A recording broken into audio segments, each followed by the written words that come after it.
John Beaudin, Rock History Book. Today in history, it's for September 10th. If it's your birthday, happy birthday to you. You're special. If it's not, but you obviously know someone, we have Facebook whose birthday is September 10th. You might want to put this on their timeline because a whack, and I mean whack, of stuff happened today in history. And our headline is coming up in a second. Just want to tell you, if you want to support the channel, there are links in the description where you can PayPal us, or else you can join our Patreon where you get early access to most of the things that we put out in all our channels. So there you go. You're ready to rock and roll? A musical genius finally finds his formula of art and success. We always knew that Peter Gabriel, after leaving Genesis, after The Lamb Lies Down on Broadway, would not come out with a pure pop album. It just wasn't in him. You know, he wanted to experiment. He wanted to be his own man. He wanted to follow his nose. And the first three albums especially, which, by the way, the first four were called Peter Gabriel. They were all called Peter Gabriel. The record company was probably pulling their hair out going, you can't call each album the same thing. He kind of wanted the fans to name their own albums. But he had a lot of multiple reasons for wanting to do that. Arguably, it was his best album that we're going to talk about today. It was released this day in 1982. But at the very least, it helped with the formula. Get the formula together. Peter Gabriel wanted to make some money. I mean, you can be artistic all you want, but in the end of the day, you want to make sure that your albums do sell, right? Hi, Melody. Hi, Zeb Cheery. So obviously, you want to make money, so he got to the point where he found the formula. And this is the album where things kind of fell together. By the way, it wasn't his biggest selling album. It was his second biggest album at this point in 1982, after 1982. So let's get to the albums. Peter Gabriel, the first album after he left Genesis in 1977, known as Peter Gabriel 1, but they didn't have to call it anything because most artists with first albums, they'll name them after themselves.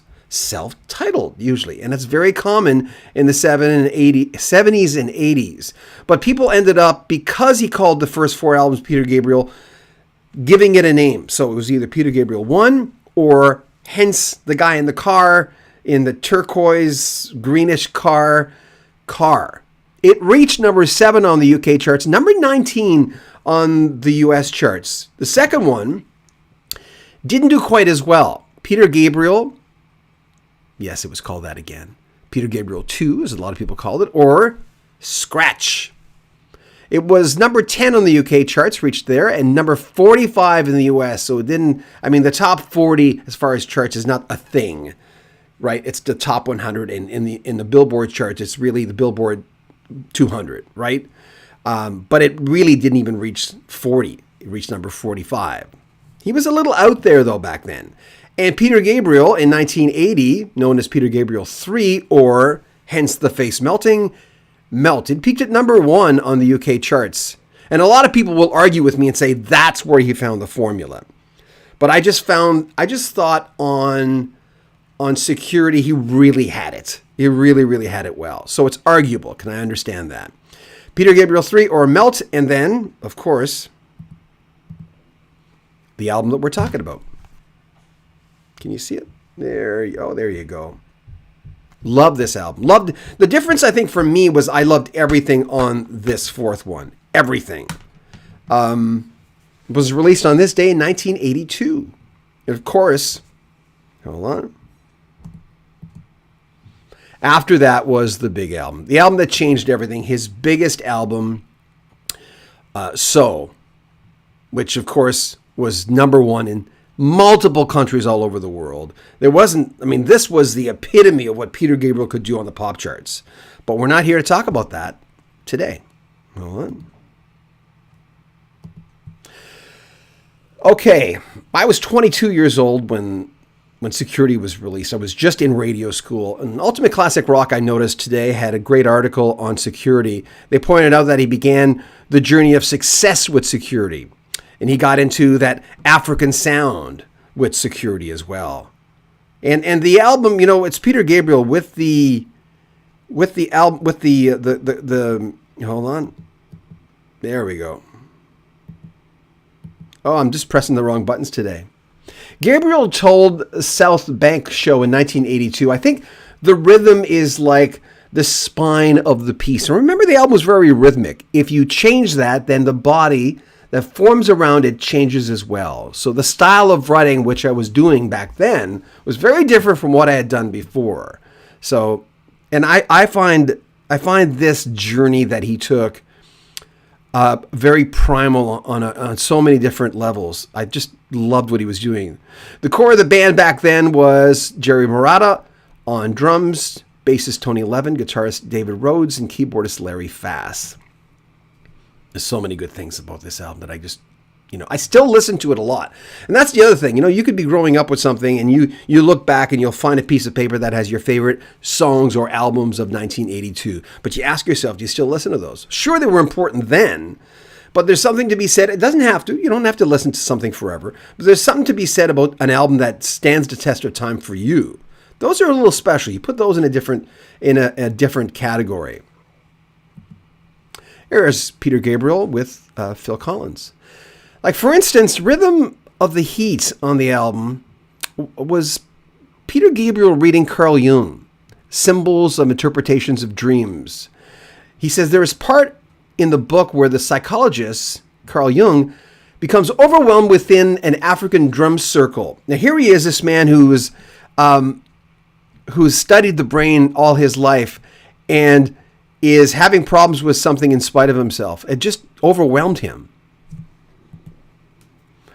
The people at Geffen Records, of course, were telling him, please don't call this album just Peter Gabriel. It's too confusing. So they slapped, and remember, because it had sort of a purple feel to it, they slapped a purple sticker on all the albums. And then people called it security because they saw security, right? Shock the Monkey peaked at number 29. Remember the video? Gabriel's described Shock the Monkey as a sort of a love song that examines how jealousy can release one's basic instincts. The monkey is not a literal monkey, but a metaphor for one's own feelings of jealousy. And the video, like a lot of things that he was doing, was very, very primal. I just watched the video a few days ago and I thought, man, he was ahead of his time. But back then, remember, Peter Gabriel was very interested in being very visual. He was getting into sampling then and African beats like we've mentioned before. This was an important thing for him. We tip our hats to this album, which meant so much to me. I remember trying to study trying to study all the songs, writing down the lyrics. And I mean, I was hooked before because I loved Genesis. And like, for instance, The Lamb Lies Down on Broadway was his last Gabriel album, Genesis album. And I loved Selling England by the Pound, but I loved everything Genesis did. And I've had the pleasure of interviewing Jerry Marotta, who was on this album, and Tony Levin, who is a longtime, of course, bass player for Peter Gabriel. We're going to move on. There's a lot more things that happened today in history. 1942, Danny Hutton. Two singers remain in Three Dog Night. He was born in Ireland in 1942 on this date. Still with us. 1946, Don Powell, drummer for Slade, born in England. 1949, Rick Rosas, American session guitarist for Neil Young and Joe Walsh, Crosby, Stills, Nash & Young. He's born in 49. Also in 1949, I love this guy. Barrymore Barlow, drummer, percussionist for Jethro Tull, born in England. Great drummer, just chops like crazy. You might recognize this guy.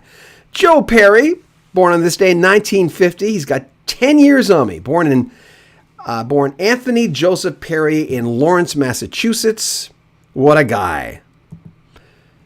And Pete Tolson, guitarist for The Pretty Things, born on this day in 1951. Oh, got to show his picture. Pat Mastelletto, American rock drummer for Mr. Mister, Broken Wings, remember? King Crimson. He's been with them since 94 to present. And there you have it, today in history. Thank you for joining. Melody, thanks for always being here. Appreciate you hanging out with us. Actually, tonight, there's a gentleman named Pete who I met online here. And then he invited me over to his house, and he has this high-end stereo system, which I've never heard before. I mean, I was hearing things from Graceland, from Paul Simon, that I've never heard before. he's coming over here. I mean, I've been to his house. We met up before, but met on YouTube. Oh, my camera just went dead. Oh, you know what happened? I'll show you. I'm on my other camera now. But anyway, I met him on YouTube, and he, I'm coming back. There we go. This is a better angle because it's further up. The angle you just saw was the angle of the laptop that I have, but it's a little too low and it doesn't fit the lighting. That's why I looked like death there for a second. So I have all the lighting all around me. I'm a little shady on this side. But anyway, if you want to support the channel, there are the 2 Ps in the description. You can join our Patreon.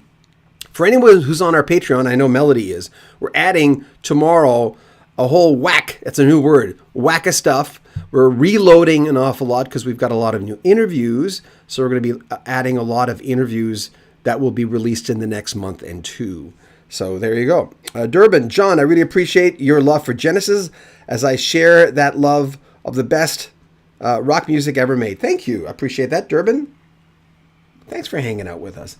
You know, viewership on the weekend is very low. For the last few weeks, we've not done Today in History every single day on the weekends because there's a part of me that says, well, we're not going to get a lot of hits. And this is, Shannon spends 3 hours doing the research, and I usually spend 2 hours starting this.